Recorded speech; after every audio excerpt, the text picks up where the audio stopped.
मुक्ती पांगणाई विष्णूची आदासा संसार तो कैसा न देखती बैसला गोविंद जडून या चित्ती आदी तोची अंती अवसान भोग नारायणा देवनी निराळी ओविया मंगळी गा तोची गाती बैसला गोविंद जडून या चित्ती आदी तोची अंती अवसान बळबुद्धी ज्यांची परोपकारासाठी बळबुद्धी ज्यांची परोपकारासाठी अमृत पोटी साठविले बैसला गोविंद जडून या चित्ती आदी तोची अंती अवसान दयावंत तरी देवाचे सारिके दयावंत तरी देवाचे सारिके आपुले पारिखे न ओळखती बैसला गोविंद जडून या चित्ती आदी तोची अंती अवसान तुका म्हणे त्यांचा जीव तोची देव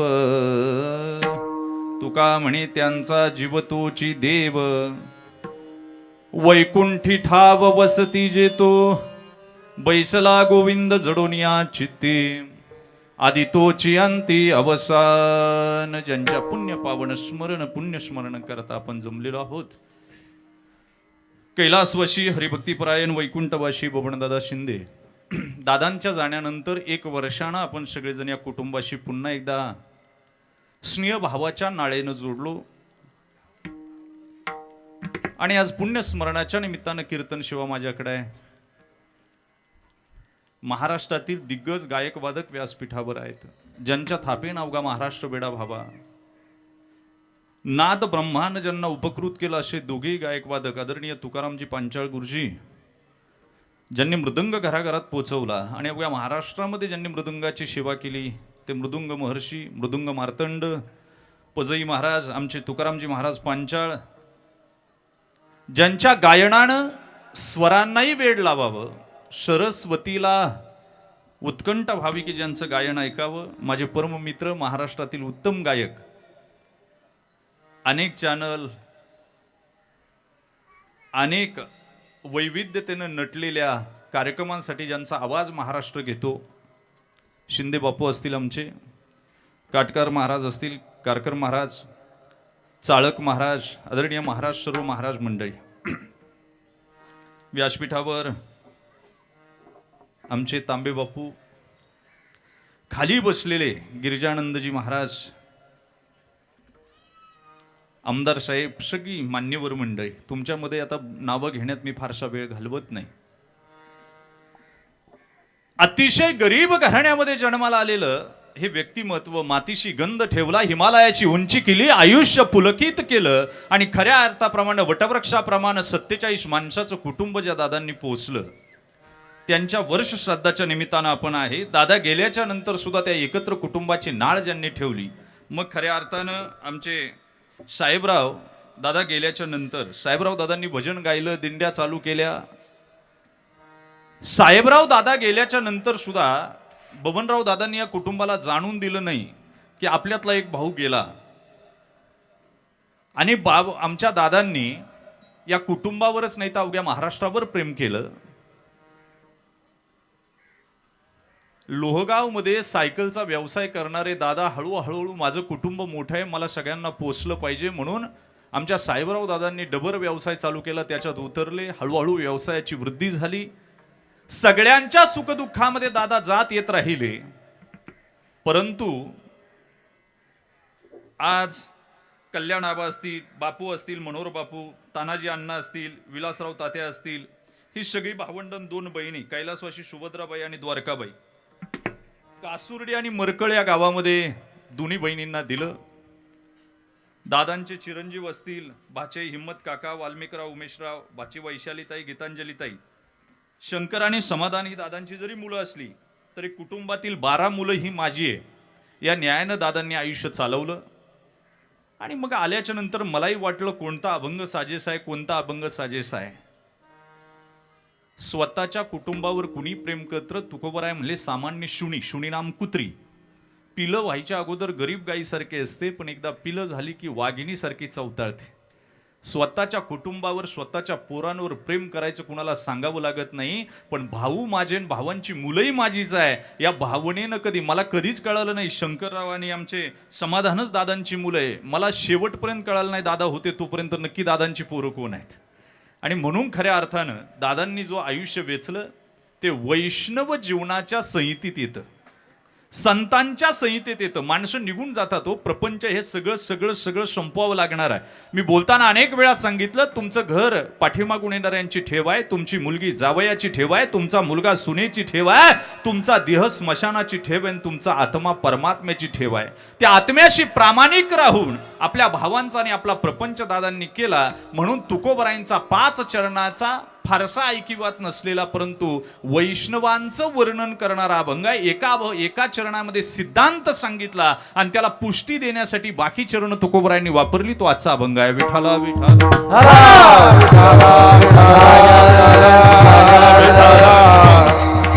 वर्णन कुणी कुणाचं करतं. आजकाल वर्णनाला काही अर्थ राहिला नाही, बरं का, काही अर्थ राहिलेला नाही.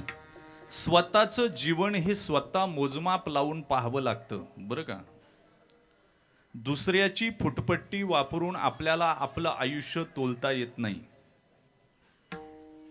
अर्ध्या चहाच्या कपासाठी स्तुती करणारे आणि तुपासाठी उष्ट खाणारी माणसं या जगात असताना त्यांच्या मोजमापानं आपलं आयुष्य कधी मोजता येत नाही. दादांचं आयुष्य समाजानं मानलेल्या फुटपट्टीनं कधी मोजता येणार नाही. तुकोबरायांच्या जीवनात ते बसतंय का, तुकोबरायांच्या फुटपट्टीत ते बसतंय का, याचा विचार करावा लागेल. आणि तो विचार करण्यासाठी अर्धा पाऊण तासाचं चिंतन आहे, 1 तासाचं चिंतन आहे, त्यानंतर संपवणार आहे आपण. 2 प्रकारचं वर्णन आहे. एक तटस्थ वर्णन आहे, लांब राहून उभं केलेलं, आणि समावेशक वर्णन आहे, ज्याला प्रत्यक्ष समाविष्ट होऊन वर्णन केलं जातं. शास्त्रानं 2 वर्णन सांगितली. तटस्थ वर्णनामध्ये माणूस वेगळा राहतो आणि मग वर्णन करतो, आणि प्रत्यक्ष वर्णनामध्ये वर्णन करता त्याच्यामध्ये सामील होऊन वर्णन करतो. 2 प्रकारची वर्णन आहे. त्याच्यामध्ये पुन्हा शास्त्रानं 2 वर्णन केली. एक अलौकिक वर्णन आहे आणि एक लौकिक वर्णन आहे. अलौकिक वर्णनामध्ये 2च प्रकार आहे आणि लौकिक वर्णनामध्ये 3 प्रकार आहे. लौकिक वर्णन 3 प्रकारे केलं जातं. एक आनंद मिळावा म्हणून, दुसरा आहे प्रोटोकॉल म्हणून, आणि तिसरा आहे स्वार्थ आहे म्हणून. 3 प्रकारे वर्णन केलं जातं. कधी कधी विचार करा, चिंतन करा. एक आहे स्वार्थ म्हणून वर्णन केलं जातं, एक आहे आनंद म्हणून वर्णन केलं जातं. आता आनंद म्हणून वर्णन काय असतं ते तुम्ही 8-9 दिवसात अनुभवलंच. काय ते डोंगर, काय ती झाडी, काय ते हॉटेल, समद ओके आनंदासाठी. काय हे आनंदासाठी वर्णन आहे. हे आनंदाचं केलेलं वर्णन आहे. आई आपल्या लेकराला काळं पोरग जरी असेल तरी म्हणती माझा वाघ आहे. काय वाघाचा नाकातला शिंबूड तोंडात चाललाय तरी काय म्हणती, वाघ आहे माझा. आईचं वर्णन आहे. मला सांगा, लेकरानं दूध प्यावं आणि आईनं पदरानं तोंड पुसावं, त्यानं ढेकर द्यावा, मुका घ्यावा, चेहरा प्रसन्न कुणाचा दिसतो, आईचा दिसतो. आनंदासाठी केलेलं वर्णन आहे. पोरग किती काळं असलं तरी म्हणती काय माझा बाबू गोड दिसतो. आनंदासाठी केलेलं वर्णन आहे. काही स्वार्थासाठी वर्णन असतात. तुमच्या जवळची माणसं ज्यावेळी तुमची स्तुती करतात का नाही, समजावा हा मातीत घालायला आला. काय झालं, आम्हाला कधी कधी कीर्तनाला लोक भेटतात, महाराज काय तुमची वाणी, काय तुमच्या वाणीचा वरून बरसू लागला का असं वाटतं फुलं पडावी. समजा आपल्या एखाद्या तारखेचा जीव जाणार आहे. आता काय झालं बरं, ते सांगतील त्या पद्धतीनं करावं लागणार. आता काय करणार, स्तुती. विठाला विठाला विठाला विठाला विठाला. स्तुती पाठक जवळ असले की आपण स्तुती करणारे ओळखले पाहिजे. स्तुती करून करून मातीत घालतात, ध्यानात ठेवायचं. मी नेहमी सांगितलं, आमच्या जवळ लोक येतात, महाराज असं वाटतं सगळं सोडावं तुमच्या बरोबर निघावं. काही सोडत नसतो हा. रिटायर झालेली माणसं सुद्धा आम्हाला म्हणतात, महाराज आता आम्ही रिटायर झालो, काही काम नाही राहिलं. म्हणलं काय चाललंय मग आता. काही नाही म्हणले, सकाळी पोरांना आंघोळी घालायच्या नातवांना, त्यांना शाळेत सोडायचं, येता येतात दूध पेपर घेऊन यायचा, भाज्या घेऊन यायच्या, सुनबाईला जायचं असते, मग त्या भाज्या निवडून द्यायच्या, कधी कधी चिरूनही देतो, उशीर झाला तर करून सुद्धा देतो. परत जेवलं की दुपारी पोरांना शाळेतून आणायचं, नातवांना त्यांची कपडे बदलायची, त्यांना खाऊ घालायचे, की संध्याकाळच्या स्वयंपाकाची तयारी करायची. आणि आम्हाला काय म्हणतो, रिटायर झाला. रिटायर होत नाही. स्वार्थासाठी काही माणसं जवळ येतात आणि स्वार्थासाठी आलेली माणसं ही तुम्हाला मातीत घालतात. ती स्तुती, ते वर्णन काही कामाचं नसतंय. काय खरं वर्णन असतंय म्हणजे तुम्हाला मी सांगू का, आयुष्यभरामध्ये वर्णन कुणी कुणाचं करावं. उंटाच्या पुरीचं लग्न आहे आणि ब्राह्मणाला कोरोना झाला. उंटाने विचार केला कसे तरी मंगल अक्षता केल्या पाहिजे, त्या अक्षता टाकल्या पाहिजे, मंगलाष्टक झाली पाहिजे. पण मंगलाष्टका कोण म्हणन, म्हणून त्यानं शोधायला सुरुवात केली. असं कुणी मिळतंय का, मिळतंय का. गाढव चरत होतं, गाढव. तो गाढवाला म्हणला, तुम्हाला मंगलाष्टका येतात का. तो म्हणला, माझ्यासारख्या एक नंबर मंगलाष्टका कोणीच म्हणत नाही महाराष्ट्रात. गाढव म्हणतंय. ते म्हणले, मग जमलं, अमकी अमकी तारीख लिहून घ्या आणि लग्नाला या मंगलाष्टका चांगल्या झाल्या पाहिजे. तो म्हणला, तुम्ही काळजीच करू नका. आणि मंगलाष्टका गाढव चांगल्याच म्हणतो. काल तर परवा दिवशी एक मंगलाष्टका मी ऐकली. नवरीच्या रे बापा, धन्य धन्य तुझी छाती, काळजाचा तुकडा तो दिला वैरियाच्या हाती. त्या नवरदेवानं मुंडावळ्या तोडल्या, म्हणला काळजाचा तुकडा तू एकच ठेव. काय मंगलाष्टका म्हणते, काही नियम नाही. गाढव लग्नाला पोहोचलं आणि पोहोचल्याच्या नंतर त्यानं मंगलाष्टका म्हणायला सुरुवात केली. आता काय त्या मंगलाष्टका, मला सांगा. मंगलाष्टका झाल्या आणि शेवटी गाढवाला वाटलं असं कसं जायचं, एकदा उंटाला भेटून जाऊ. आता उंटाकडं गाढव गेला.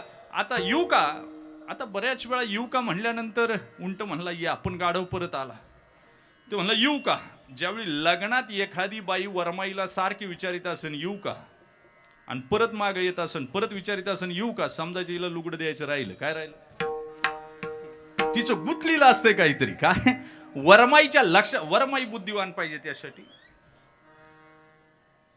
गाढव म्हणलं येऊ का, उंटाच्या ध्यानात आलं काहीतरी कमी पडलं, सत्कार राहिला गाढवाचा. आपण आता शाब्दिक करू म्हणला. त्यानं सांगितलं, काय तुमचं गायन, काय तुमचा स्वर. आता गाढवाचा कोणता स्वर असेल मला सांग. मी सांगतो कोणता स्वर. ह्या पेटीचे सगळे स्वर दाबून धरायचे आणि भाता आणायचा. काय करायचं आमदार साहेब, तो स्वर गाढवाचा. कोणत्या पट्टीत गात असन, काळी एक दोन पांढरी चार. काय ते म्हणले, तुमच्यासारखा आवाज नाही. मी खूप गायन ऐकलं, लताबाई ऐकल्या, भीमसेन जोशी ऐकले पंडित, पण तुमच्यासारखं गायन कुणाचं नाही. कोण कुणाला म्हणते,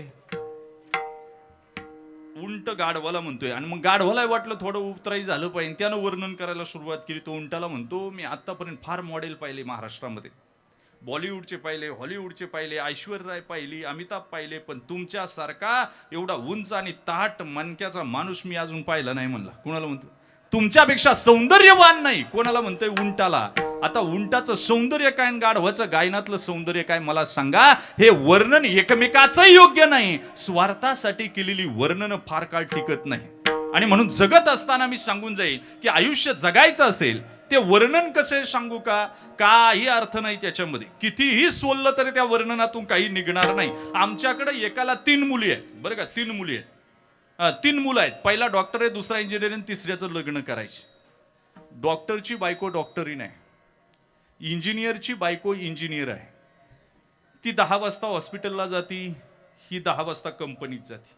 म्हातारी एकटी घरी. ह्या बारक्यानं लग्न करताना सांगितलं, बाबा मी जरा मावळातली पोर करून आणीन म्हणला, जी तुमची सेवा करेल, पायी दाबील, वेळेवर पाणी देईल. ते म्हणले, आपल्या घरात मॅच होईल का ती, काय आणतो. ते म्हणले, तुमची सेवा करायला कुणी आहे का. म्हाताऱ्याला बरं वाटलं, हा म्हटला, करून आणली. लग्न झालं. ती 4 वाजता उठायची, दाना दाना दाना धुणं आपटायची, भांडी घासायची. ती काही चपला घालून स्वयंपाक करीत होती का. जेवण असं करायची, एकच आयटम पण प्युअर करायची, बेसन भाकर. सासरा तिला म्हणला, बाई तुला काही वेगळा स्वयंपाक येतो की नाही एकदा मला सांग. रोज खाऊन खाऊन वैतागलो, तेच बेसन तीच भाकर, ती रडायला लागली, नवऱ्याजवळ रडली, नवऱ्याला राग आला, तो म्हणला डॉक्टरच्या बायकोला कधी बोलता का, इंजिनियरच्या बायकोला कधी तुम्ही बोललात का, माझ्याच बायकोला बोलता. त्यानं उचलली आणि इकडे दिघीला फ्लॅटमध्ये नेऊन ठेवली. तिथेही तिनं तोच रट्ट्या लावला, पडिले वळण इंद्रिया सकळ, तिथेही बेसन भाकरी. नवरा एक दिवस वैतागला, बाजारात गेला आणि कोबूचा कांदा आणून दिला. म्हटला मी मित्राकडे जाऊन येतो, एवढा कोबूचा कांदा करून ठेव, आणि जर कोबूचा कांदा करता आला नाही तर घटस्फोटाच्या पेपरावर सह्या करायला तयार राहा. तो मित्राकडे गेला आणि 2 तासानं आला. दरवाजा उघडला, उंबऱ्यात कोबू, किचन मध्ये कोबू, बाथरूम मध्ये कोबू, हॉलमध्ये कोबू, ही रडती. हा म्हणला झालं काय? ती म्हणली बघायला आले तेव्हा सुद्धा बेसनच केलं होतं, तुम्हाला कळालं नाही काय? मी काय पत्र पाठवलं होतं का माझ्याबरोबर लग्न करा? माझा बापन भाऊ गरीब म्हणून तुम्ही गैरफायदा घेतला असं सगळ्याच म्हणतात ह्या. तो म्हणला झाला का कोबूचा कांदा? ती म्हणली कशाचा कोबूचा कांदा? 2 तास झालं कोबू सोलला तर कुठं कांदा निघाला नाही. कायचा कोबूचा कांदा म्हणली? तसं सोलायचं काम काही कमी चाललंय का? जो भेटन त्याला सोलितोय आपण, याचे पायी चाट, त्याचे पायी चाट. नर्मदीच्या गोट्यासारखे आपले गुळगुळीत स्वाभिमान झालाय. काय झालाय? आणि ज्याला निर्भयता पाहिजे, नैतिकतेच्या अधिष्ठानावर उभं राहून बबनदादांसारखं आयुष्य जगावं लागतं, त्यावेळी त्याला निर्भयता प्राप्त होते. त्याला नैतिकतेचं अधिष्ठान लागतं, निर्भयता अंतःकरणामध्ये. जोपर्यंत निर्भयता नाही तोपर्यंत तुम्हाला यशाची पायरी कधी गाठता येत नाही. त्यासाठी वर्णन कुणाचं करायचं? एक अलौकिक वर्णन आहे आणि एक लौकिक वर्णन आहे. अलौकिक वर्णन 3 प्रकारचे. एक स्वार्थी वर्णन आहे का ज्यात काहीतरी फायदा आहे, ज्यात काहीतरी एखादा भेटला ना आपल्याला, जर म्हटला ना की नाही तुमच्यासारखे तुम्हीच नसला तरी म्हणतो. एखादा भिकारी जाता जाता म्हणतो बास कर्णाचा अवतार आहे तुम्ही. का बोलतो तो? त्याला 4-5 रुपये मिळावेत म्हणून. हे स्तुती पाठक आहेत. स्वार्थासाठी केलेलं वर्णन आहे. नंबर 2, एक आनंदासाठी वर्णन केलं जातं. नंबर 3, प्रोटोकॉल म्हणून वर्णन केलं जातं. आम्ही एखाद्या गावात लवकर कीर्तनाला गेलो, आता ते सुद्धा दुःखच असतंय लवकर कीर्तनाला जाणं. कोणी ओळखत नसते. कधी कधी तर ज्यांनी तारीख दिली त्यांचा तपास नसतोय. फार कठीण दुःख आहेत. त्याच गावात मी ज्या ठिकाणी कीर्तनाला गेलो त्याच ठिकाणी 4 वाजता नागरी सत्कार होता नवीन मंत्र्यांचा. आम्ही त्यांना ओळखत नाही, ते आम्हाला ओळखत नाही, पण महाराज आलेत, खाली कसं बसवायचं म्हणून स्टेजवर बसवलं, खुर्ची शेजारी खुर्ची मांडली. ते मला ओळखीत नाही, मी त्यांना ओळखीत नाही, पण त्यांची स्तुती 10 मिनिटं करावी लागली. काय झालं? प्रोटोकॉल म्हणायचं. काय म्हणायचं? प्रोटोकॉल. ते आपल्याला ओळखत नाही तरी आपल्याला स्तुती करावी लागते त्यांची. अलौकिक लौकिक स्तुतीमध्ये 3 प्रकार आहे, पण अलौकिक स्तुतीमध्ये 2च प्रकार आहे. एक आनंदासाठी केली जाते आणि एक स्वार्थासाठी केली जाते. आनंदासाठी स्तुती केली ती संतांनी, बरं का, ऐका. आणि तुम्ही आम्ही स्तुती करतो ती स्वार्थासाठी करतो. इतकी स्वार्थासाठी करतो की आमच्या जीवनामध्ये परमात्म्यानं आम्हाला काहीतरी द्यावं या भावनेतून स्तुती करतो. म्हणून अलौकिक स्तुतीमध्ये तटस्थ स्तुती आहे, त्याच्यामध्ये आनंदाने केलेली स्तुती आहे. म्हणून तुकोबरायने आज वैष्णवांची स्तुती केली. ऐका, आता वैष्णवांची स्तुती का केली, देवाची स्तुती का केली नाही याचं चिंतन आहे. बबनदादा त्या क्रायटेरियात बसतात. संत म्हणून पाहतात. सन्मार्ग वर्तती ती संतहा. त्यांच्या कपाळावरचा बुक्का पाहिला तरी मला एक परमार्थिक वेगळा आनंद मिळायचा.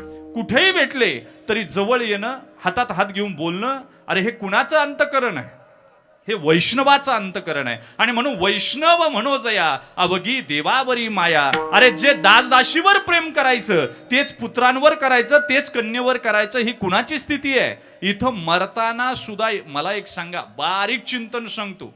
आपल्या पोराला दूध पाजत असलो आपण, बरं का, हा महिला वर्ग आहे ना, इकडे लक्ष द्या. तुमच्या पोराला तुम्ही दूध पाजत असला आणि जावेचं पोरगा अंगणात खेळत असलं तर कंती जाऊन हाताला धरून वडून आणून त्याला दूध पाजी ती मला सांगा. उलट दूध पाजताना म्हणती लवकर पे, ते कार्ट येईन. काय म्हणते?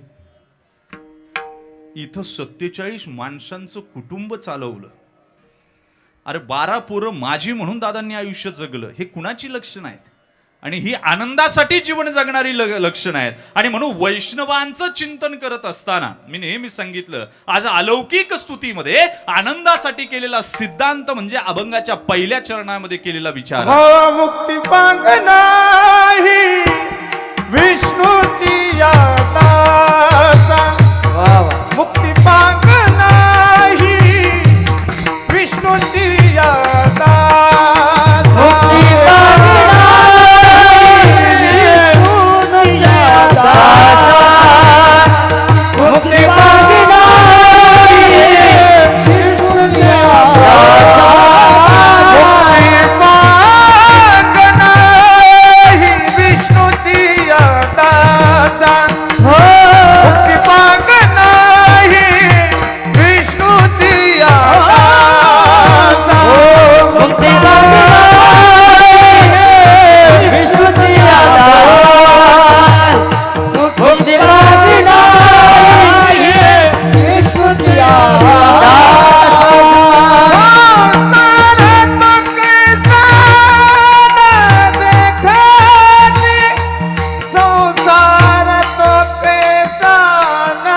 मुक्ती पांगणाई विष्णूची आदासा, संसार तो कैसा न देखती.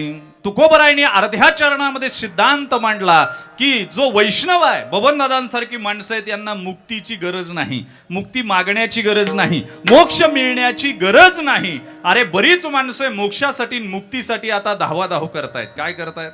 आणि त्यासाठी सगळे बाजार भरभरून वाहत आहेत. दोन वर्ल्ड आहे सध्या, एक अंडर वर्ल्ड आणि एक अपर वर्ल्ड आहे. काय? अपर वर्ल्ड हे साधू लोकांच्या ताब्यात आहे आणि अंडरवर्ल्ड हे गुंडांच्या ताब्यात आहे. कशात आहे बरं? दोन्हीही इंडस्ट्रीज फुल चालू आहे सध्या. काय चालू आहे? काय बोललो मी पहा, लक्षात येत असेल तर पहा. दोन्ही इंडस्ट्रीज फुल चालू आहेत आणि जे त्यातून थोडेसे बाजूला आत्ममग्न साधू आहे, मी गिरिजानंदन स्वामींचे क्षमा मागून बोलतो, अशी माणसं फार थोडी आहेत, ही माणसं थोडी आहेत. परंतु सध्या अंडरवर्ल्ड लोक पिस्तुलानं लोकांना घाबरवतात आणि ज्याच्याकडे साधना नाही तो शाप देईन म्हणून लोकांना घाबरवतं. काय करतं? हे दोन्ही वर्ल्ड जोरात आहे. 3 ठिकाणं पॉवरफुल चालणार कधीही. शिर्डी, बालाजी, शनी शिंगणापूर यांच्या प्रतिकृती कुठेही टाकू द्या, पॉवरफुल बिझनेस. मग शिरगावला टाकू द्या, आळंदीला साईबाबा आणू द्या. माऊली शेजारी आहे तरी साईबाबाकडे जाणारी मंडळी आहेत. त्यांना म्हणले माऊलीने भिंत चालवली, ते म्हणतात ते अंधश्रद्धा आहे. पाण्यावर दिवा लावला हा चमत्कार आहे. काय? मी कधी कधी विचार करतो, नासानं चिंतन केलं, नासानं चिंतन केलं आणि त्यांनी त्यासाठी एक शोध निबंध डिक्लेअर केला की एक निळसर प्रकाश आकाशात जातो. कुठून जातो? इंडिया, भारत, भारतामध्ये कुठं महाराष्ट्र, महाराष्ट्रामध्ये कुठं पुणे जिल्हा, पुणे जिल्ह्यातलं कुठं अलंकापूर, अलंकापूर समाधीतून निळसर प्रकाश वरती जातोय. एवढी ताकद जगात कोणत्या समाधी स्थळात नाही, ती माऊलीत आहे. कुठं आहे?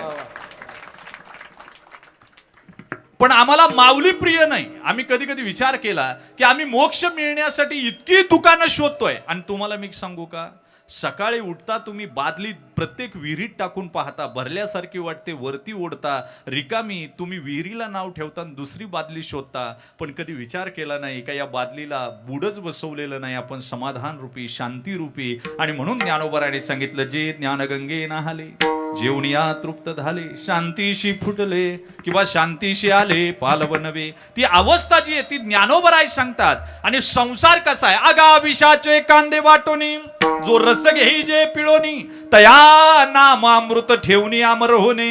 अरे का का त्यांना मोक्षाची गरज नाही? निळोबारायांकडे देव जरी आले तरी निळोबाराय म्हणतात, तुझ लागी येथे बोलाविले कुणी, प्रार्थिल्या वाचोनी आलासी का, प्रार्थिल्या वाचोनी आलासी का, प्रार्थिल्या वाचोनी आलासी का, प्रार्थिल्या वाचोनी आलासी का.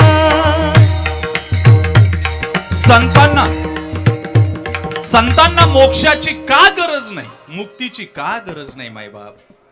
त्याचं कारण आहे, संसार तो कैसा न देखती. म्हणून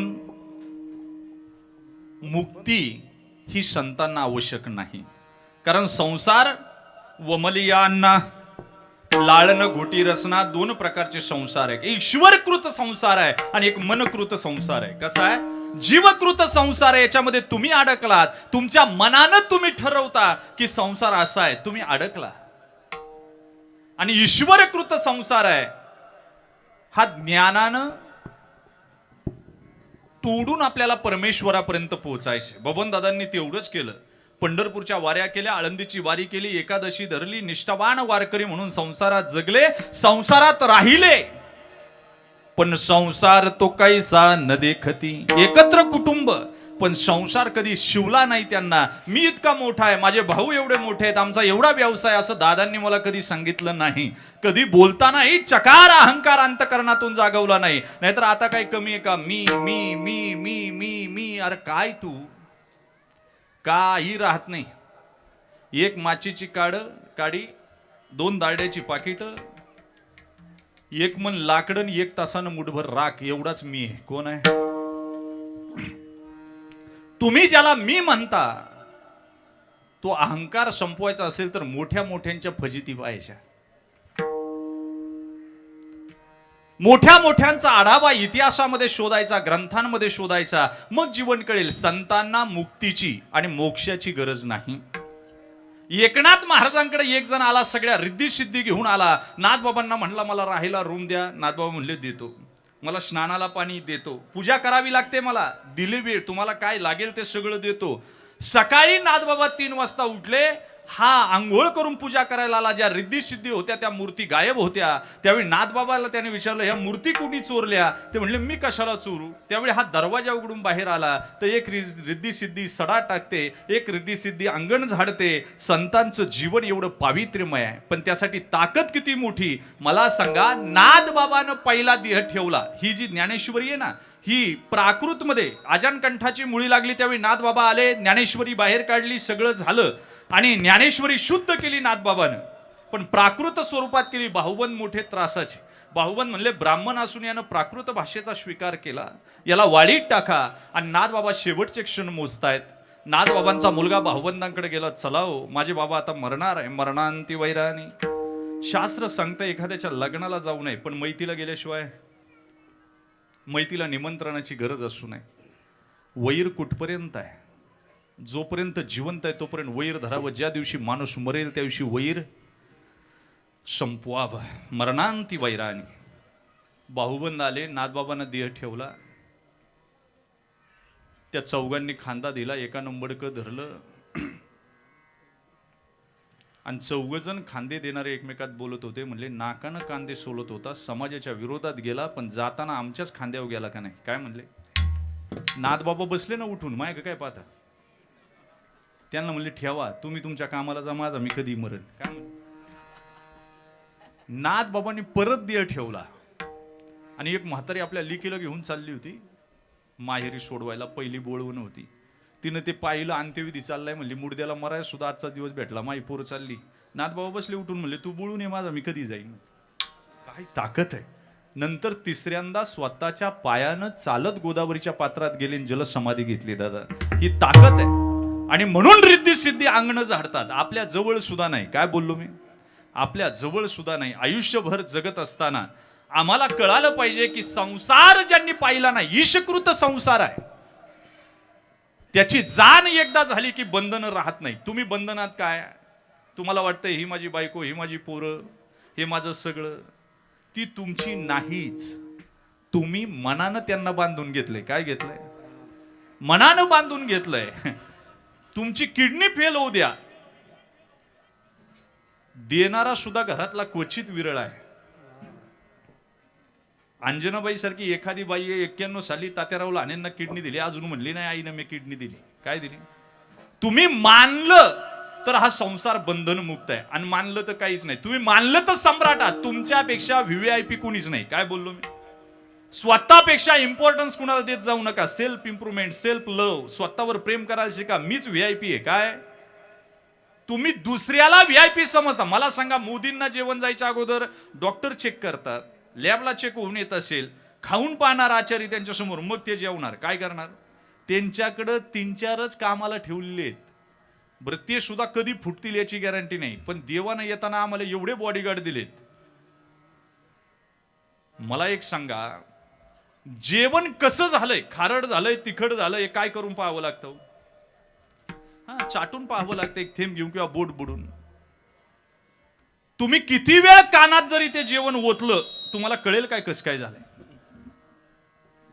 पण एकदा फक्त जिभेची टेस्ट घ्या, तुम्हाला लगेच रिझल्ट 1 मिनिटात. किती मोठा टेस्टर आहे तो. डोळे आहेत, किती मेगा फिक्सर काम करतात याचं चिंतन केलं काय? कान किती मेगा, तुम्हाला कान किती श्रवण इंद्रियाची ताकद आहे. तुमच्या इतके व्हीआयपी कोणी नाही. देवानं येतानाच तुम्हाला हे सगळे बॉडीगार्ड पाठवून दिलेत. काय दिलेत? पण तुम्हाला ते कळालं नाही, आणि त्यामुळे नको त्याच्या लाचाऱ्या करण्यात आपलं आयुष्य चाललंय, नको त्याला चांगलं म्हणण्यात चाललंय. व्यभिचार आम्हाला कळत नाही हो. मी बोलताना सांगितलं, काय बोलावं काही कळत नाही. म्हणजे मी तुम्हाला एक सांगू का, राजकीय लोक आणि परमार्थिक लोक यांचाही मोठा गोंधळ झालाय. तुकोबराय घराघरात पोहोचवण्यामध्ये आम्ही असमर्थ झालोय. पांडुरंगाभोवती जग एकत्र करण्यामध्ये आम्ही असमर्थ झालोय. काय झालंय याचं कारण सांगतो. वारकरी संप्रदाय अजून विठ्ठलाभोवती केंद्रित झालाय असं समजू नका. आणि ही चूक तुमची नाही, ही आमची प्रचारकांची. कुणाची? मोठे मोठे कीर्तनकार, मोठे मोठे परमार्थिक ज्यावेळी राजकीय लोकांचे भाट होतात, ज्यावेळी धर्म संस्थापनार्थाय संभवामी युगे त्या पांडुरंगाचं संशोधन करायचं सोडून नको त्याच्या गोष्टी करत बसतात, त्यावेळी आम्ही तुकोबराय पोहोचवण्यात असमर्थ झालो. आम्हाला काय बोलायचं एका जाग्यावर आम्ही कधी ठाम राहत नाही, कारण ही मनकृत सृष्टी आहे. काय आता आमचे आमदार साहेब समोर बसलेत, मला एक सांगा, आता कीर्तन झाल्यावर ते बोलणार ना, ते म्हणणार महाराज काय सुंदर बोलले. संतांच्या विचाराची समाजाला गरज आहे काय, असं इथं म्हणणार. आणि संध्याकाळी एखाद्या तमाशातल्या नाचणाऱ्या बाईचा सत्कार जर असेल लोककलावंताचा, तिथं त्यांना म्हणावं लागतं लोककलावंतांची समाजाला गरज आहे. काय म्हणावं? खरं काय मानायचं?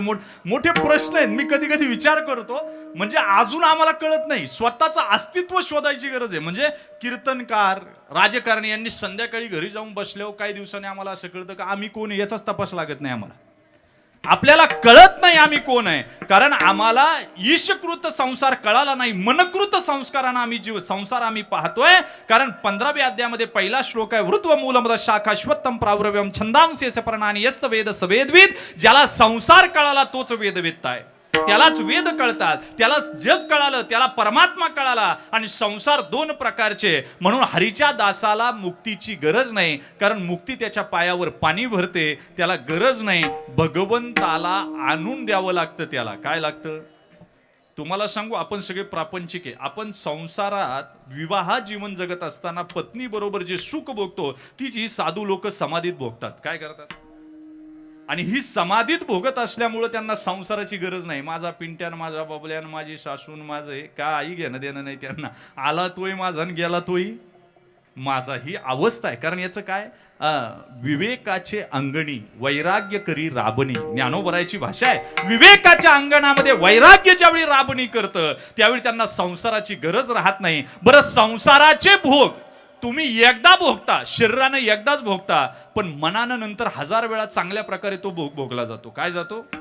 आणि म्हणून तुकोबरायांनी पहिल्या चरणात सिद्धांत मांडला, मुक्तिपांग नाही विष्णूची आदासा. का नाही? संसार तो कैसा न देखती.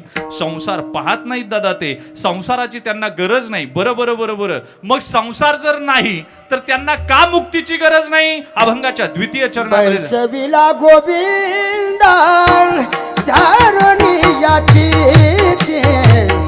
बैसविला गोविंदा धारणीयाच्या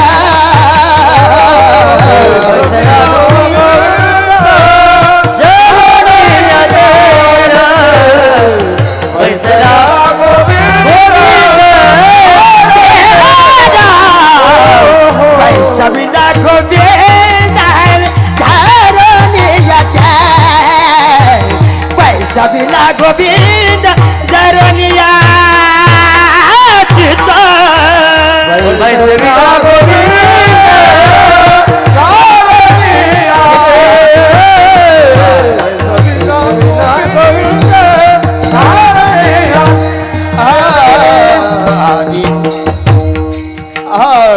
आदित्याची अंतिम आवसाने आदित्याची अंतिम आदित्याची आरती आवसाने आदित्याची आरती आवसाने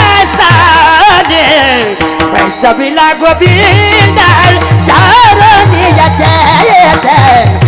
सबिला गोविंद धरणीया चित्त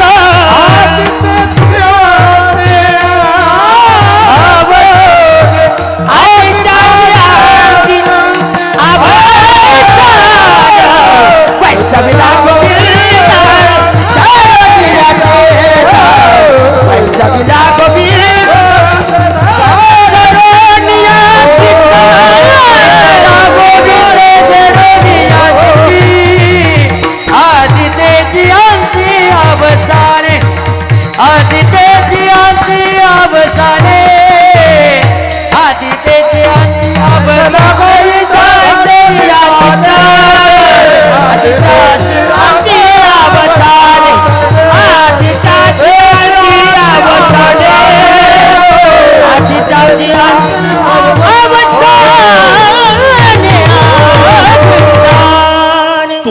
पहिल्या अभंगामध्ये सिद्धांत मांडला. मुक्तिपांग नवरी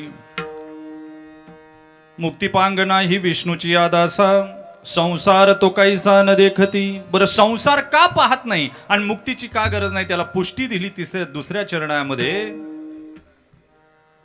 बैसला गोविंद जडून याची ती. जडला शब्द वापरला, राहिला शब्द वापरला नाही. बरं का, लोणचं घातलं, घातल्या घातल्या चांगलं वाटतं की मुरल्यावर चांगलं वाटतं.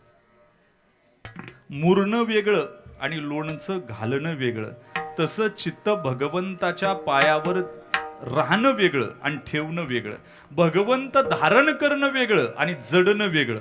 गीता तत्व असं सांगते, संत भगवंताच्या घरी राहतच नाही. सज्जन वैष्णव भगवंताच्या घरी राहत नाही, भगवंत त्यांच्या घरी येऊन राहतो. नाहम वसामी वैकुंठम योगिनाम हृदयम. माझे भक्त गाती जेथे. कितीतरी प्रमाण आहेत. ज्या सुखाकार ज्या सुखाकारणे देव वेडावला, ज्या सुखाकारणे देव वेडावला, ज्या सुखाकारणे देव वेडावला, ज्या सुखाकारणे देव वेडावला, ज्या सुखाकारणे देव वेडावला, ज्या सुखाकारणे देव वेडावला, ज्या सुखाकारणे देव वेडावला, सुखाकारणे देव वेडावला. वैकुंठ सोडून संत सजनी राहिला, वैकुंठ सोडून संत सजनी राहिला, त्या सुखाकारणे देव वेडावला, त्या सुखाकारणे देव वेडावला, त्या सुखाकारणे देव वेडावला, त्या सुखाकारणे देव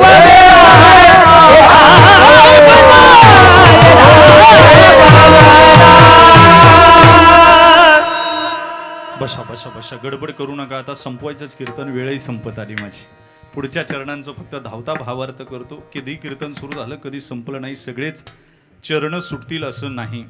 ऐका, भगवंत देवाला संतांच्या घरी येऊन राहतो. संत देवाच्या घरी राहून गेलेत असं कधी ऐकिवात नाही, किंवा गीता तत्वही तसं सांगत नाही. याचं कारण काय, जडणं म्हणजे काय, याचं चिंतन जर सांगितलं ना, तुमच्या लक्षात येईल. दादा, सूरदास जी आहेत आंधळे आहेत. देव एखाद्याला आंधळा करतो तर डोळ्यांची शक्ती इतर इंद्रियांमध्ये देतो. भगवंत कुठेतरी ती ताकद देत असतो. सूरदासजी मंदिरात निघालेत, मृदंग वाजायला लागलाय. आता जायचंय. मृदंग वाजत असताना मंदिरामध्ये रात्रीची वेळे भजन चालू झाले. सूरदासांना राहावे ना, आणि सूरदास निघाले. पुढं खड्डा आहे, आता खड्ड्यात पडणार. एवढ्यात भगवंताला विचार आला, हा जर खड्ड्यात पडला तर आपल्याला खड्ड्यात घातल्याशिवाय राहायचा.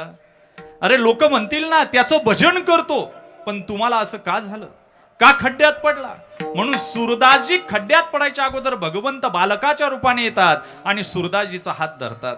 ए आंधळ्या, पडशील ना खड्ड्यात. कुठं चालला, कुठं नाही, मंदिरामध्ये वेळ झाला भजनाला म्हणून निघालो होतो. डोळ्यांची शक्ती जरी कमी असेल तरी बौद्धिक क्षमता आंधळ्याला जास्त असते. त्यानं मनगट चाचपडून पाहिलं, लहान पोराचं मनगट आहे.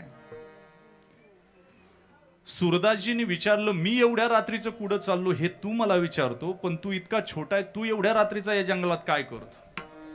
देवाच्या लक्षात आला, आपण पकडलो गेलो. पण चतुरा तू शिरोमणी, गुण लावण्याची खाणी. देवानं सांगितलं, काही नाही, मी गुराखी आहे. गाया घेऊन गेलो. घरी गेल्यावर लक्षात आलं का एक वासरू चुकलंय, त्याला शोधायला मी रानात आलोय. बरं बरं बरं बरं, काही हरकत नाही. पुढं खड्डा पासआउट झाला, चांगला रस्ता लागला आणि आता देव झटका देऊ लागले हाताला. आंधळ्यानं काय केलं, आता आपला हात सोडून घेतला आणि त्याचा हात पकडला होता मगाशी. आता झटका दिला देवानं. त्यावेळेस आंधळा सूरदासजी म्हणतात, देवा मी तुला ओळखलेला आहे, तू मला झटका देऊन निघून जाशील, पण या हृदयातला कुठं जाशील. बैसला गोविंद किंवा जडून ठेवला, अरे तू हाताला झटका देऊन निघून जाशील, पण माझ्या हृदयातून तुला कोण घेऊन जाईल हे आयुष्यभर ज्याच्या लक्षात आलं. चोखा मेळा वारीला जायची, कधीच मंदिरात येऊन दिलं नाही, कधीच.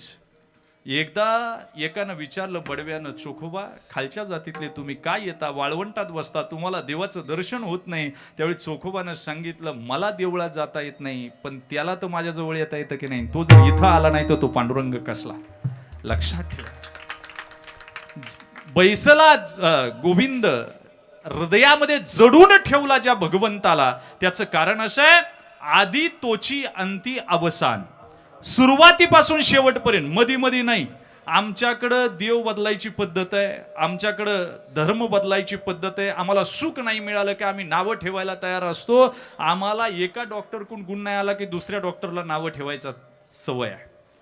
पण शेवटपासून, सुरुवातीपासून ते शेवटपर्यंत ज्या परमात्म्याला सोडायचं नाही, सुख आलं दुःख आलं तू माझा सांगाती, या न्यायानं त्याला घेऊन फिरायची. ही अवस्था जी आहे ना ती नाही, ती अवस्था आहे आधी तोची अंती अवसान. बरं बरं बरं. मग जे भोग आहेत ते सगळे देवाला देऊन टाकायचे, बरं का. जी जी कर्म करायची, ब्रह्मार्पणम ब्रह्मवीर, ब्रह्माग्नो ब्रह्मणाहुतम, ब्रह्मैव तेन गंतव्यम, ब्रह्मकर्म समाधीना.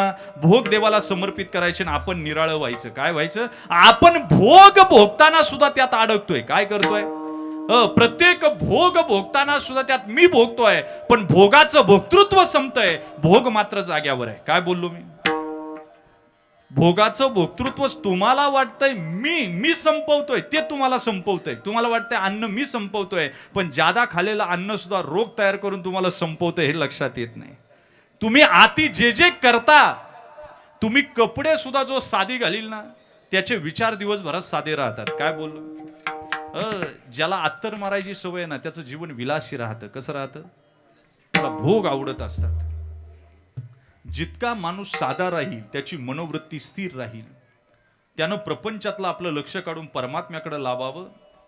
कारण मनुष्य देह मिळालाय, परत मिळेलच याची गॅरंटी नाही. म्हणून नारायणाला सगळे भोग द्यायचे, आपण निराळ राहायचं. आणि आपण काय करायचं तर फक्त त्याला गात राहायचं अभंगाच्या तृतीय चरणात. बळबुद्धी दाते उपकारसा, भोग नारायणा देऊनी निराळा, भोग नारायण देऊनी निराळे.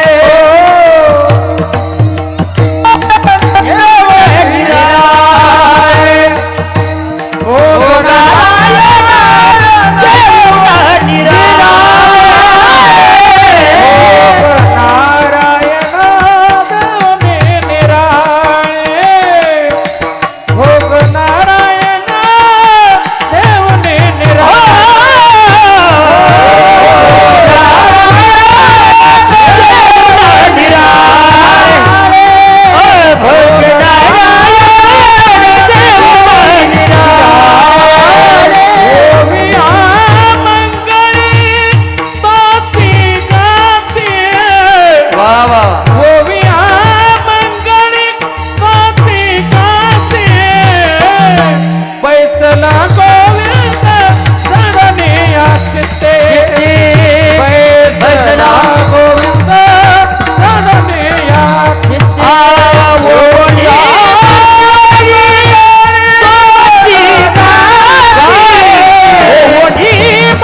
मुक्ती पांगणाई विष्णूची आदासा. त्याचं कारण काय, तर त्याचं कारण देत असताना 5 चरणाचे उत्तरार्ध वापरले. ओविया मंगळ तोची गाती, म्हणून त्याला मुक्तीची गरज नाही. काय, जडोनी गोविंद बैसलाशे चिती, बैसलाशे गोविंद जडून या चिती, म्हणून त्याला मुक्तीची गरज नाही. संसार ते कैसा न देखती, म्हणून त्याला मुक्तीची गरज नाही. आणि त्याची बळ बुद्धी, 2 प्रकारचे बळ, एक शारीरिक बळ आहे आणि एक बुद्धीचं बळ आहे. काय बोललो मी, ज्याच्याकडे बुद्धीचं बळ आहे त्याच्याकडे शारीरिक बळ असेलच याची गॅरंटी नाही. अलीकडे आम्हाला बुद्धीचं बळ आणि शारीरिक बळ यातला फरक कळला नाही, म्हणून लग्न ठरवल्याबरोबर आमची पोरं आम्ही कोल्हापूरला पाठवितोय. काय करतोय, जी कोल्हापूरला जात नाही त्यांना पोरं होत नाहीत असं काही समजू नका. तुम्हाला शारीरिक बळानं पोरं कमवायची का बौद्धिक बळानं? पंचतंत्रामध्ये बुद्धीचं बळ नाही, कुतस्य बला हा. पंचतंत्रानं सांगितलं ज्याला बुद्धीचं बळ नाही त्याला काय बळ म्हणावं? अरे एका सामान्य सश्यानं आपलं प्रतिबिंब विहिरीत दाखवलं आणि कोल्याला विहिरीत उडी मारायला लावली. पंचतंत्रात काय केलं? बुद्धीचे वैभव अन्य नाही तुझे, म्हणून बुद्धिवान पोरं जन्माला घातली पाहिजे. काय केलं पाहिजे? दोन प्रकारची बळ आहे. एक शारीरिक बळ आहे. शारीरिक बळ काही कामाचं येत नाही दादा, काही कामाचं नाही.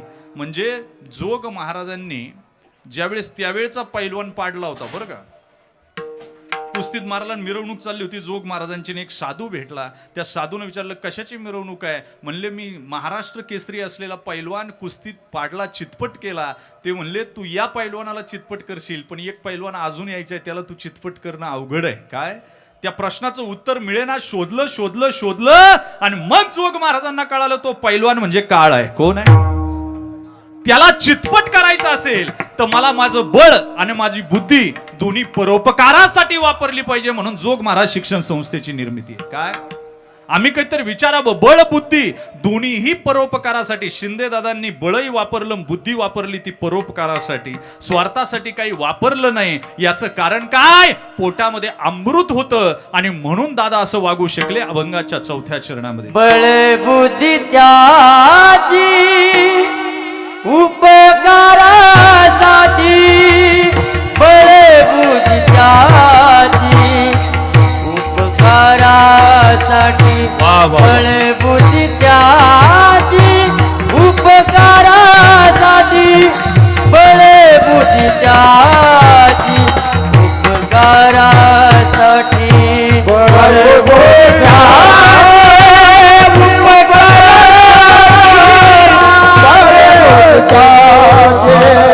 उपकारासाठी, बळ बुद्धी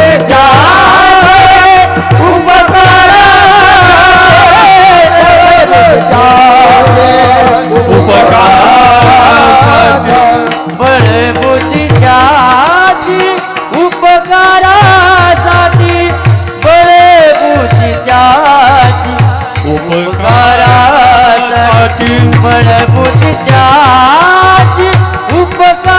उपकारासाठी, बळ बुद्धीच्याची उपकारासाठी, बळ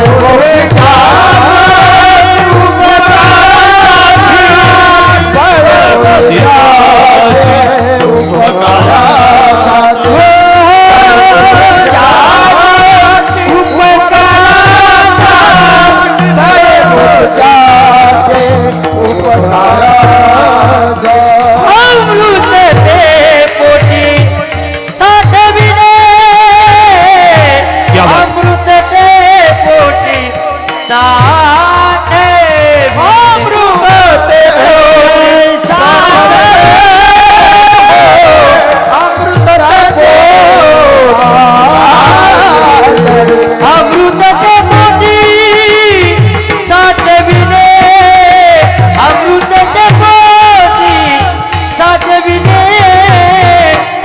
बैसला गोविंद जडोनिया चित्ती, बैसला गोविंद वरुनिया चित्ती, बैसला गोविंद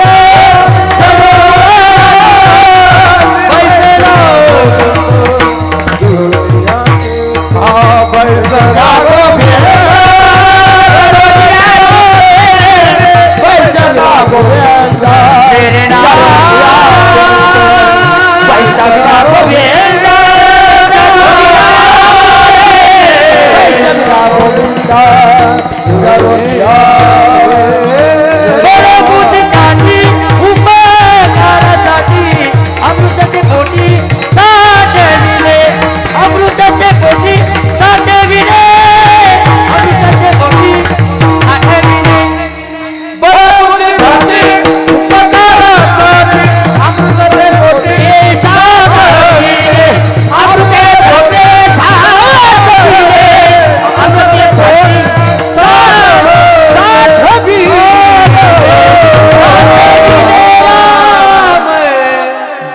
बुद्धी ज्यांची उपकारासाठी अमृत पोटी साठविले म्हणून संसार ते कोण न देखा.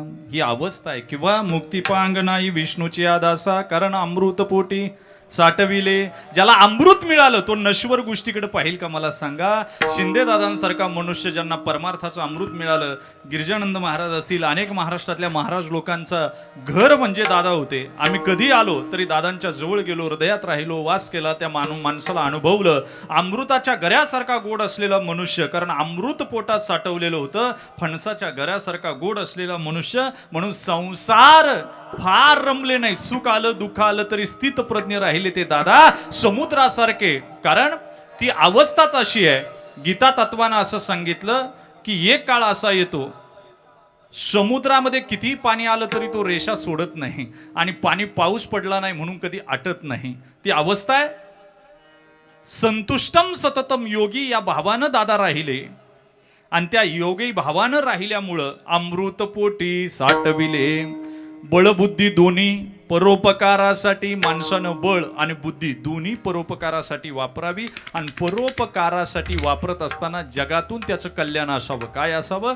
जगातून कल्याण जर असेल तर मला सांगा, पुतना देवाला मारायला आली, रावण मारायला आला तरी रावणाला मोक्ष दिला दादा. काय परोपकार आहे देवाचा.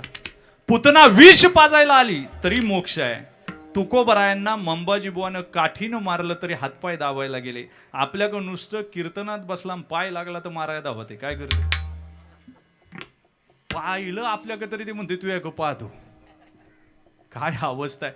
माझं नाव घेतलं नाही म्हणून सूत्रसंचालकाला नंतर डुशीते. काय करते? हा मी दिसलो नाही काय तुझी? अरे सगळं खरं आहे बाबा, पण बळ बुद्धी हे दोन्हीही मोजकी माणसं, काही मान अपमानाच्या पलीकडे गेलीत अशी काही माणसं आहेत. इथं सुद्धा बसलेली आहेत. मी पाहतोय 20वे वर्ष लागलं मला कीर्तन करत असताना या परिसरात फिरतोय. माणूस मी ओळखतो, पण काही माणसं मी पाहिली ज्यांनी बळ बुद्धी ही परोपकारासाठी वापरली. इथं सुद्धा बसलेली आहे ती. त्यांनी बुक्का सांभाळला, त्यांनी माळ सांभाळली. नशील बुक्का माळ तरी वैष्णवांच्या बद्दल मनामध्ये प्रीती ठेवली आणि परमेश्वराला अधिष्ठान मानून ज्यांनी जीवन जगलं, मग ते राजकीय क्षेत्रात असू द्या, सामाजिक क्षेत्रामध्ये असू द्या, बळ बुद्धी ही परोपकारासाठीच वापरायची असते आणि परोपकारासाठीच वापरून अमृत पोटामध्ये साठवायचं असतं. बरं तुम्हाला सांगू, असे कुणी दादांसारखे संत जन्माला येतात, महात्मे जन्माला येतात, त्यांचं जीवन कसं असतं? देवासारखेच दयावंत असतात. ते काय असतात? देवासारखेच दयावंत असतात. आपलान परका पाहत नाही. पार्थाजयाचे ठाई वैषम्याची वार्ता नाही. रिपू आणि मित्र दोही सरिसा पाडू. शत्रू आणि मित्र या दोघांमध्ये फरकच नाही. कुणी असू द्या, त्यांची समस्थिती राहते दादा. परोपकार हा त्यांच्या अंतकरणाचा बाणा राहतो. म्हणजे एकदा सहज रथातून चालला होता कोण? कर्ण. आणि कर्ण चालू असताना याचक बाजूला उभा आहे. आता रथात शुराची कपडे घातलेली आहेत, आता जायचंय, सैनिकाचा वेश आहे, दागिने अंगावर नाही. आणि त्याच वेळेस भिकाऱ्यानं हात पसरला, काय द्यावं, आता अब्रू जायची वेळ आली. परोपकारासाठी जीवन आहे. बाजूनं दुर्योधनाची बायको जात होती, तिच्या गळ्यातले दागिने वडले भिकाऱ्याला देऊन टाकले. दुर्योधनाच्या बायकोला खूप राग आला हो. ती कोपभवनात जाऊन बसली. त्यावेळी कोपभवन असायचे. एखादी बाई रुसली का तिनं त्या खोलीत जाऊन बसायचं. मग नवऱ्याला कळायचं का हिला राग आलाय. आता कोपभवनाची गरज नाही, आपलं अख्खं घरच कोपभवन आहे. त्यासाठी काय वेगळी जागा, वेगळं घर बांधायची फारशी गरज आहे असं मला वाटत नाही. आणि मग दुर्योधन गेला. तिला म्हणला का रडती? तिनं सांगितलं, हो हा सूतपुत्र कर्ण, त्याला आपण इथं आणलं, अंगद देशाचा राजा केला, पण त्यानं आज तुमच्या पत्नीच्या अंगाला स्पर्श केला. काय केलं? त्यानं माझ्या गळ्यातले दागिने ओढले. दुर्योधनानं सेवकांना सांगितलं साखर वाटा हत्तीवरून. काय वाटा? साखर वाटा. ती म्हणली काही वाटतं का नाही तुम्हाला? मी का रडते, काय तळमळ करते, तुम्ही साखरेचं पोतं हत्तीवरून साखर वाटा म्हणता.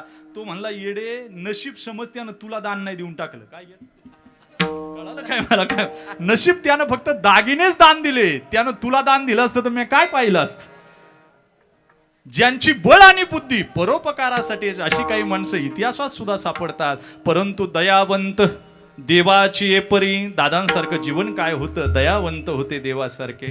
इथं एकही महाराष्ट्रातला महाराज नसेल बरं का, एकही माझ्या सकट दादांनी दर्शनाला यावं आणि हातामध्ये दक्षिणा देऊ नये असा माणूस नाही दादा. चालता चालता पाया पडले तरी 1000-2000 हातामध्ये देऊन जायचे.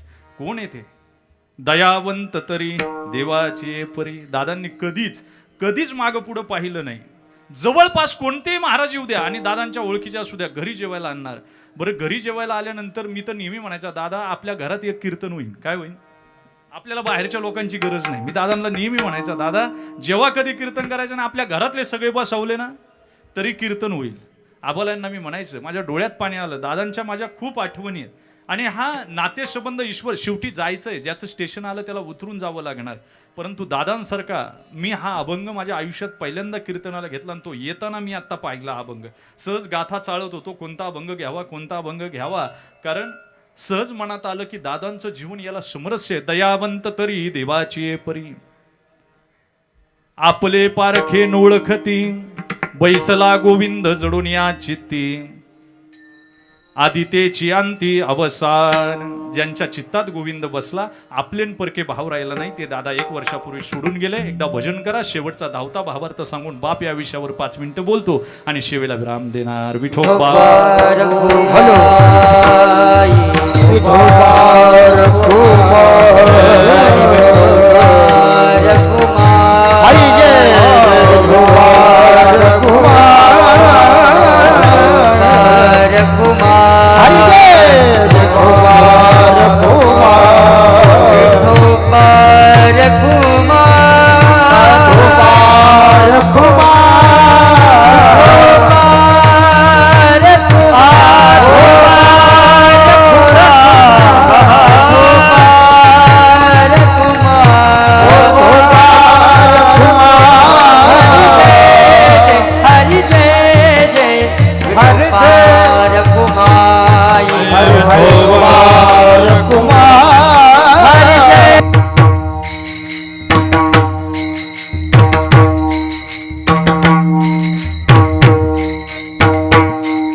मुक्तिपांगणाई विष्णूची आदासा, संसार तो कैसा नदे कती, बैसला गोविंद जडून या चित्ती, नाही आदी ते अंती अवसान. तुकोबराय म्हणतात, असा कोण महात्मा जन्माला आला. दादांनी अतिशय बैसला गोविंद जडून या चित्ती, नाही आदी ते अंती अवसान. तुकोबराय म्हणतात, असा कोण महात्मा जन्माला आला. दादांनी अतिशय गरीब घराण्यामध्ये जन्म घेतला.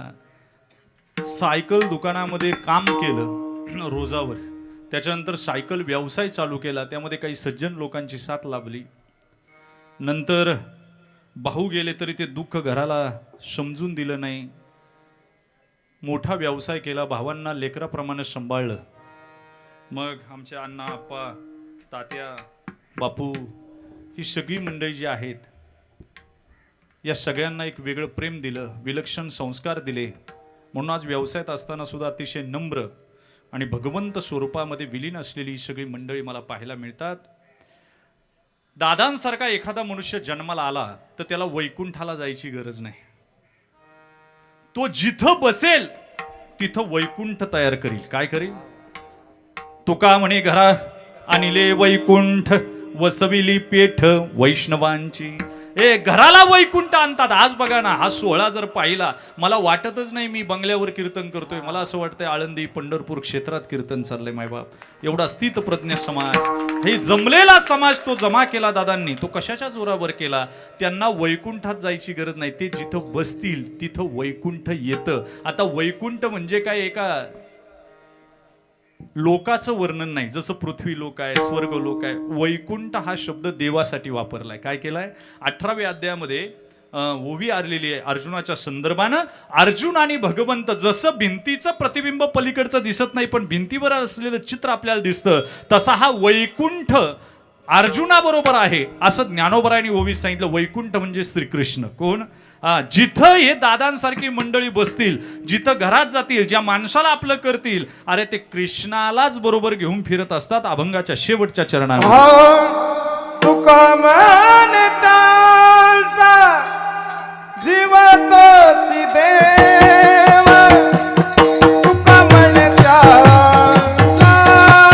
जीव तोची देव तुका मानत्याचा जीव तोची देव तुका म्हणत्याचा जीव तोची देव तुका म्हणत्याचा जीव तोची देव तुका म्हणत्याचा जीव तोची देव तुका म्हणत्याचा जीव तोची देव तुका म्हणत्याचा जीव तोची देव वैकुंठ तुठाव वसती देते वैकुंठ तो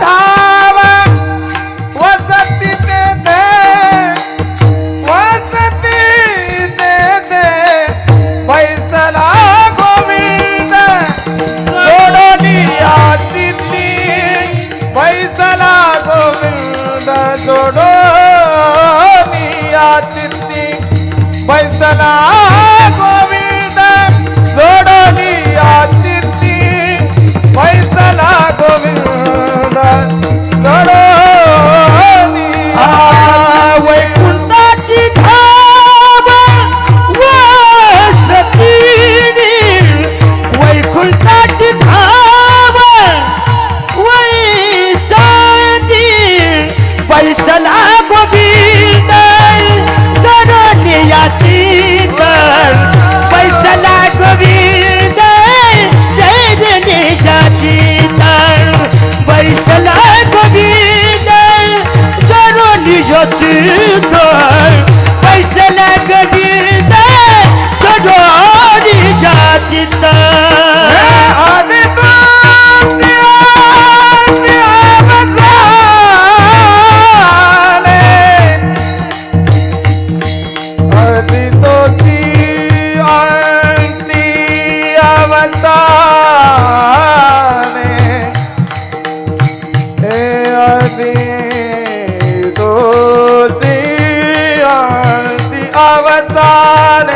अवसान अवसान अधी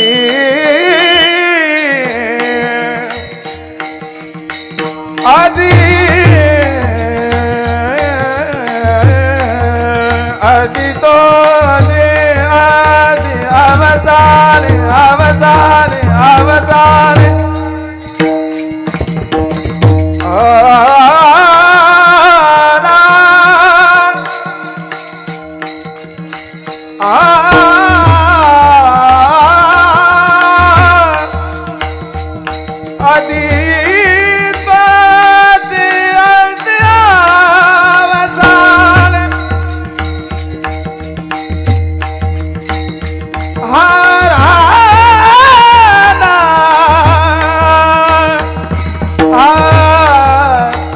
आदि दोती आदि आदि केची अंत्यावसाने साने रा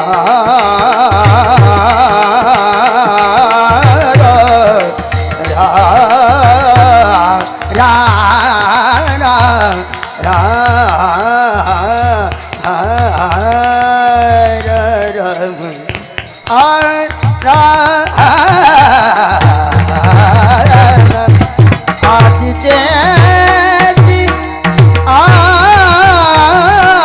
अवसाने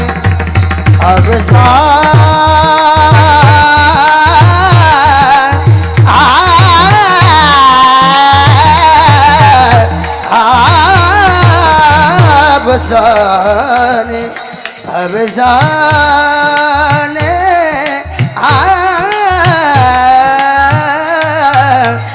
आभसान आभसान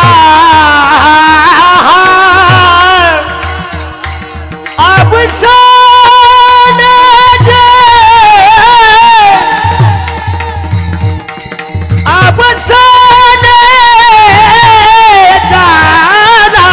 राम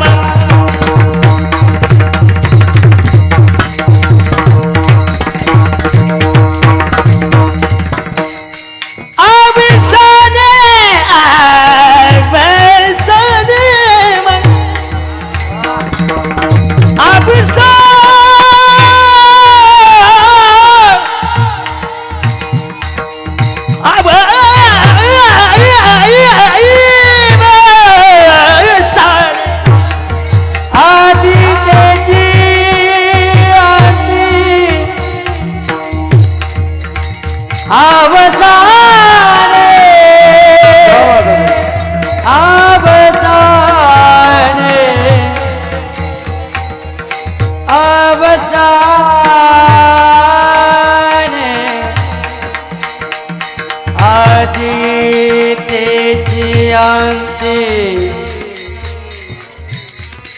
अवसाने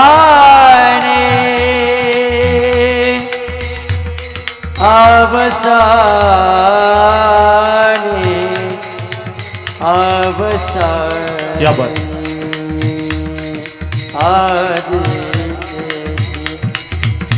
आदिते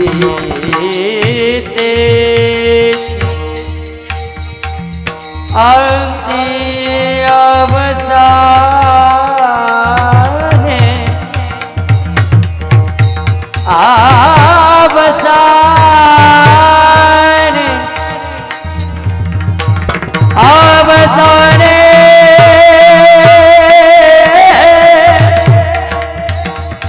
अवसाने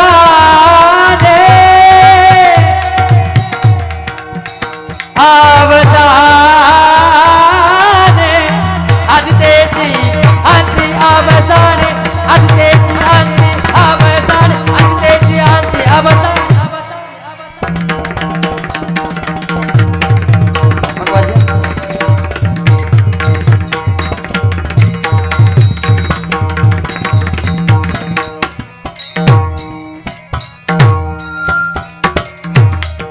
धनी नी दा दा दा धनी धनी दा दा रे रे रे रे रे रे धनी दा दा सरगे सरगे रे धनी दा दा नी दा दा दा नी दा दा दा धनी धनी दा दा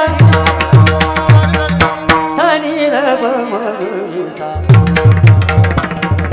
धनी रे ब म रे सा धनी रे ब म रे सा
इसको बोलते आनंद स्वामी. लावणी मृदंग श्रुती टाळ घोष शेवट गोड झाला. मायबाप ही महाराष्ट्रातली दिग्गज मंडळी आहेत. या पखवाजाच्या ब्रह्मनादानं मत्त झालेला हत्ती सुद्धा शांत होतो. काय होतं? एवढी ताकद आहे त्याच्यामध्ये.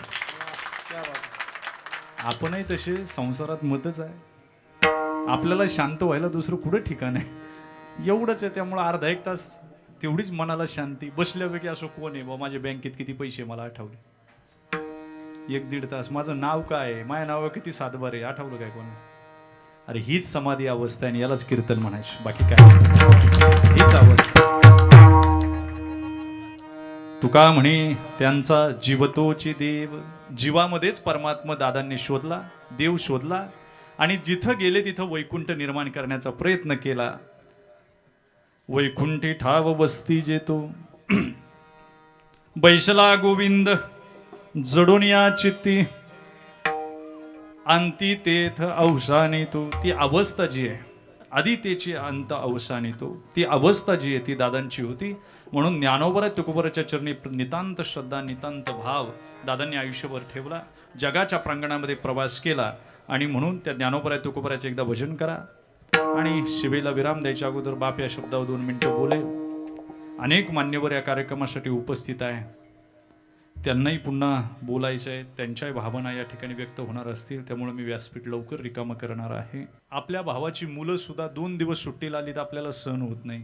अशा काळात 50 माणसांचं कुटुंब एकत्र ठेवून दादांनी तोच स्नेह, तोच प्रेम, तोच भाव, तेच संस्कार सगळ्यांना दिले. आणि म्हणून शिंदे परिवार आज महाराष्ट्रामध्ये उद्योग क्षेत्रामध्ये सृजनशील असं उद्योग करता करता अध्यात्म क्षेत्रामध्ये परिणित असलेला हा संस्कार आहे. बाप गेला, नुसतं दुःख शंकर आणि समाधानलाच आहे असं नाही, तर जी बाकी 12 मुलं आहेत, ही भावंड आहेत, बहिणी आहेत, यांना सुद्धा दुःख आहे. बाप गेला की सगळं संपलं. बाप कुणाचा असो, एक आधार छाया असते, आधार वड असतो.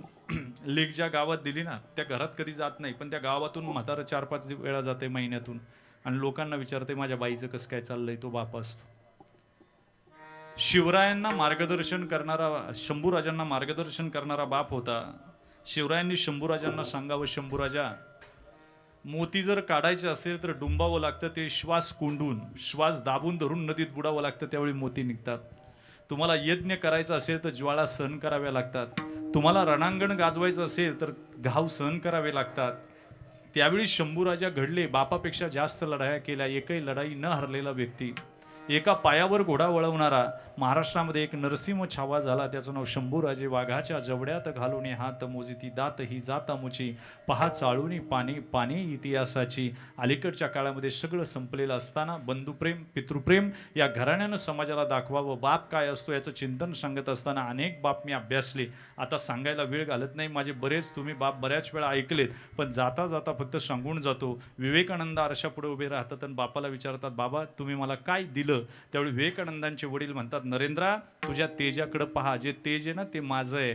तू 10 रक्ताच्या थेंबापासून 1 वीर्याचा थेंब तयार होतो आणि तितकं तेज मी तुला दिलंय. बापानं काय दिले असं नाही. आईनं 9 महिने 9 दिवस पोटात वाढवलं, तिनं पोटात वाढवलं, पण निसर्गानं आपल्याला ती जागा दिली नाही, नाहीतर बापानं सुद्धा वाढवलं असतं. आई पोटात कळा घेत होती हॉस्पिटलमध्ये, त्यावेळी बाप छातीत कळा घेत होता. आता तरी श्रीमंत झालो रे आपण. मला आठवतंय आमचा बाप सोसायटी मिळाला की ते 10,000 रुपये 5,000 रुपये मडक्यात ठेवायचा आणि वर्षभर तेवढे पुरवायचे. काय करायचे? काळ संपला, दिवस संपले, आम्ही भौतिक जगात जगायला लागलो. पण जुनी माणसं आहेत ना, यांनी काय दिवस काढले. आज शिंदे कुटुंबीय सगळं सदन दिसतंय, पण दादांनी आणि त्यांचे 2 नंबर बंधू जे आमचे भाऊ गेले, या सगळ्यांनी काय दिवस काढले याचा अंदाज आपल्याला नाही. ते आज तुम्ही सुखात आहात, पण पायाखाली त्यांचं जीवन अख्खं भरडलं गेलं. सुखाची व्याख्या त्यांना माहिती नाही. आयुष्यभर झटत राहिले, काबाड कष्ट करत राहिले, मोती हाताला लागतील तसे जमा करत राहिले, आपला प्रपंच वाढवित राहिले. शिव्या शाप असतील कदाचित लोकांचे, ते आपल्या कुटुंबासाठी घेत राहिले आणि बाप जागत राहिला, भाऊ आणि दादा जागत राहिले, म्हणून घरात परिवार सुखानं झोपत होता. याचा अंदाज नाही तुम्हाला. ते निघून गेल्याच्या नंतर आज सगळे तात्या असतील, आमच्या अण्णा असतील, त्याचबरोबर कल्याणाबा असतील, सगळी जी मंडळी आहेत, आज थोडंसं नाही म्हणलं तरी मला या दादा गेल्याच्या नंतर थोडंसं खचलेले वाटायला लागले. याचं कारण असं आहे का नितांत प्रेम दादांवर किती प्रेम असावं, जसं लक्ष्मणानं आमच्या प्रभूवर करावं. ज्यावेळी वनवासाला निघाल्याबरोबर लक्ष्मणाची आई विचारते, लखन कुठं रे? सांगितलं, मा वनवासाला चाललो. कोण कोण चाललं रे लखन? सांगितलं, सीता मैया, राम भैया. लखन मेरे राम और सीता मैया के बारे में सपने में कभी द्वेष मत्सर मत लाना. माँ सपना कभी आता है माँ सोने के बाद रे लखन. झोपल्या वेतना माँ तुझा लखन शपथ घेतो की 14 वर्ष झोपणार नाही. कुणासाठी? 14 वर्ष झोपला नाही त्या भावासाठी. मला सांगा, दादांची पत्नी पाठीमागे मी भेटलो आई साहेबांना त्या दिवशी. किती भाव असावा, कधी समाजात नाही, कधी समाजात नाही. या शिंदे परिवाराच्या स्त्रिया आम्ही जरी आलो तरी कधी पटकन पुढे येत नाहीत. दर्शन घेतलं संपला विषय, बोलत नाहीत कधी. पण त्या किती मोठा होता घर उभं करताना. मागं आईला मी भेटून गेलो त्यावेळेस मला मनात आलं की ज्यावेळी लक्ष्मणाला शक्ती लागली, पहा बरं का, बाण लागला लक्ष्मणाला आणि बाण लागल्याच्या नंतर हनुमंतराय संजीवनी आणायला आले. पण लक्षात आलं नाही कंता वृक्ष घ्यायचा म्हणून अख्खा डोंगर उचलला या बाबानं आणि डोंगर उचलून निघाले तर नंदीग्रामावरून चालले होते. भरताला वाटलं कोणती तरी वाईट शक्ती आहे माझ्या भावाकडे चालली म्हणून बाण लावला. हनुमंताला खाली पाडलं. मूर्छा येणारा बाण होता. मूर्छा आली. मूर्छेतून जागा झाल्यावर श्रीराम श्रीराम श्रीराम आणि मग कळालं हा माझ्या मग सांगितलं लक्ष्मणाला शक्ती लागली, बाण लागलाय, जगेल का नाही माहिती नाही. वानर रडतायत आणि त्याच वेळेस प्रभूनं मांडीवर डोकं घेतलंय. प्रभू सुद्धा रडतायत. आता भरत रडायला लागला. अयोध्येतले जनावर रडायला लागली. अयोध्येतला वाडा रडतोय आणि त्याच वेळेस हातामध्ये एक वाटी घेऊन स्त्री उभी आहे दरवाजात, ती मात्र रडत नाही. हनुमंतरायानं विचारलं सगळे रडतात ते आई, लक्ष्मण तुझे कुणीच नव्हते का ग, तू का रडत नाही. त्यावेळी तिने सांगितलं हनुमंता, जगात ज्याचं जे नातं नव्हतं ना, कुणाचं नातं नाही ना लक्ष्मण, ते माझं आहे, माझे पती आहेत. ते काय सांगितलं, उर्मिला होती माझे पती आहेत. मग हे माते सगळे रडतात आणि तू का रडत नाही. त्यावेळी सांगितलं ज्याच्या बाण लागलाय माझ्या पतीला, प्राण त्यांचे जाणार आहे, पण ज्याच्या मांडीवर त्यांचं डोकं आहे तो जर रडत असेल तर मला रडण्याची गरज नाही. बाण माझ्या पतीला लागलाय आणि रडतोय जगाचा बाप, त्यामुळे तो वाचवील. काय करेल ध्यानात ठेवा. त्यावेळी विचारलं तुझ्या हातात वाटी कसली आहे. त्यावेळी सांगितलं ज्यावेळी वनवासाला निघाले ना त्यावेळी मला विचारलं नाही जाऊ का, मी दूध आणायला आतमध्ये गेले आणि मी येतपर्यंत निघून गेले होते म्हणून आज 14 वर्ष झाली मी दुधाची वाटी हातात घेऊन उभी आहे, कधी परत येतील. मला सांगा हा जो भाव आहे ना हा मला आईच्यात दिसला. दादा निघून गेले तरी ही लेकरं माझी आहेत, ही पोरं माझी आहेत, हा घर माझं आहे. मी आईंना ज्या ज्या वेळी भेटतो या घरात भेटतो. पती गेले तरी खचल्या जरूर, परंतु मनानं उभारी धरली की हा सगळा गाडा चालवायचा आहे. आपण सगळे पाहुणे रावळे या कार्यक्रमासाठी आला. एक बाप निघून गेला, एक भाऊ निघून गेला, एक आधारवड संपला, एक आधार वृक्ष संपला. अनेक महाराज लोकांच्या कृपाछत्र आहे. गिरिराज महाराज आमच्या स्वामीजींसारखी माणसं आहे ज्यांचं कृपाछत्र या घरावर आहे. आमच्यासारखे अनंत महाराज लोक जोडून ठेवले की ज्यांचा संबंध डायरेक्ट परमात्म्याशी आहे. त्यांचा निरोप सुखदुःखाचे आम्ही सांगतच असतो, परंतु खऱ्या अर्थानं दुःख ज्याचं त्याला पेलायचं असते प्रारब्ध वशानुसार. म्हणून दादा गेले, 1 वर्ष पूर्ण झाला. कीर्तन संपवायचं वेळ खूप वेळ 12:30ला संपवायला पाहिजे होतं, पण आपण रमलो. 1 वाजले कधी कळालं नाही.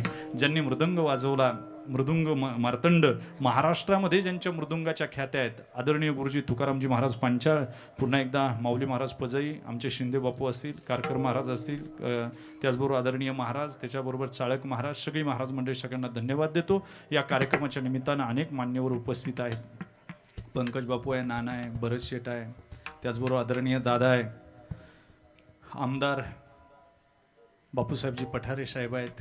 अतिशय सज्जन आणि सृजन व्यक्तिमत्व मी या परिसरामध्ये पाहिलं. म्हणजे राजकारणात कसे आले त्यांचं त्यांना माहिती, परंतु त्यांच्या आईला आणि घरच्यांना मी ज्यावेळी भेटतो त्यावेळी मला वाटतं हे चुकून अपघाताने इकडे आलेत. काय झाले आदरणीय वारी करणारी माणसं ही सगळी अशी आहेत. शशिकांतराव आहेत, आमचे सोनवणे दादा आहे, खळदकर आहेत, त्याचबरोबर मागं बसले तुषारराव सस्ते वगैरे सगळी पाठी मंडळी आहेत. तुमच्यासाठी सगळं व्यासपीठ मी आता रिकामं करतो. ज्यांनी फार आमचे चंद्रकांत आबा आहेत, वारकरी संप्रदायामध्ये अलीकडच्या काळामध्ये संतपीठ निर्माण झाले, त्या संतपीठावर काम करणारे आणि वारकरी संप्रदायाचं अलीकडच्या काळामध्ये एक चांगलं काम ज्यांनी उभं केलं, आनंदराव बापू असतील आमचे, त्यांनाही धन्यवाद देतो. सगळी मान्यवर मंडळी, स्वामीजी, आदरणीय राजकारणातले सगळे दिग्गज तारे आहेत. एकाशी वंदू जाता तुझ्या सहजची निंदू आलो. तुमचं एकाचं नाव घेण्याच्यामध्ये दुसऱ्याचं राहून जाईल. मायबापाऊ झालेली सेवा तुमच्या मायबापाच्या चरणविंदावर समर्पित करतो. आदरणीय सरपंच, आमची सगळी इथली शिंदे परिवार असतील, सगळी मित्रमंडळी आहेत, तुमच्यासाठी सुद्धा धन्यवाद. कारण दादा गेल्याच्या नंतर आबाला, तात्याला, अण्णाला, यांना सगळ्यांना तुम्ही साथ दिली आणि म्हणून आज हा सोहळा आपण 1 वर्षानं का होईना त्यांची आठवण म्हणून करतोय. झालेली सेवा तुमच्या मायबापाच्या चरणविंदावर समर्पित करून आमदार साहेबांचे, मोहिते आमदार साहेबांचे बंधू आदरणीय दादा वगैरे सगळे आले. तुमच्यासाठी व्यासपीठ एकदा उपलब्ध करून देतो. वाणीला याच ठिकाणी विराम देतो. विठ्ठल जय जय विठ्ठल जय